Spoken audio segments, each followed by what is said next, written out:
Department of telecommunications Bharat में बिक्री ପାଇଁ समस्त नुआ मोबाइल हैंडसेट रे संचार साथी ऐप को पूर्वरु इंस्टॉल करबाकू निर्देश देइछि।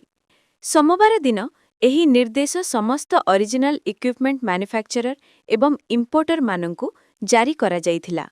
मे 2023 रे स्थापित होइथिबा एही पोर्टल हजि जाउथिबा मोबाइल फोन गुडी को रिपोर्ट करिबा एवं ब्लॉक करिबा पई अनुमति दिए। ଏହା ମ୍ୟାନୁଫ୍ୟାକ୍ଚରର ମାନଙ୍କୁ ନିଶ୍ଚିତ କରିବାକୁ ଅନୁରୋଧ କରିଛି ଯେ ପ୍ରଥମ ଡିଭାଇସ୍ ସେଟଅପ୍ ସମୟରେ ଏହି ଆପ୍ ଏଣ୍ଡ ୟୁଜରମାନଙ୍କ ପାଇଁ ସହଜରେ ଦେଖାଯିବ ଏବଂ ଆକ୍ସେସ୍ କରାଯିବ ଏବଂ ଏହାର କାର୍ଯ୍ୟକଳାପକୁ ପ୍ରତିଷିଦ୍ଧ କିମ୍ବା ସୀମିତ କରାଯିବ ନାହିଁ। ଏକ ୟୁଜରଙ୍କ ନାମରେ କେତୋଟି ମୋବାଇଲ କନେକ୍ସନ ଅଛି ଜାଣିବା, ବ୍ୟାଙ୍କ ଏବଂ ଫିନାନ୍ସିଆଲ ଅନୁଷ୍ଠାନର ବିଶ୍ୱସ୍ତ କଣ୍ଟାକ୍ଟସ୍ ବିଷୟରେ ଯାଞ୍ଚ କରିବା ଏବଂ ସନ୍ଦେହଜନକ କଣ୍ଟାକ୍ଟସ୍ କିମ୍ବା ସ୍ପାମ୍କୁ रिपोर्ट करिबा। एही ऐप रे 1.14 कोटीरु अधिक रेजिस्ट्रेशन होईछि। गूगल प्ले स्टोर रु 1 कोटीरु अधिक डाउनलोड्स होईछि। अधिक खबर पई फॉलो करंतु ऑफबीट ओडिशा।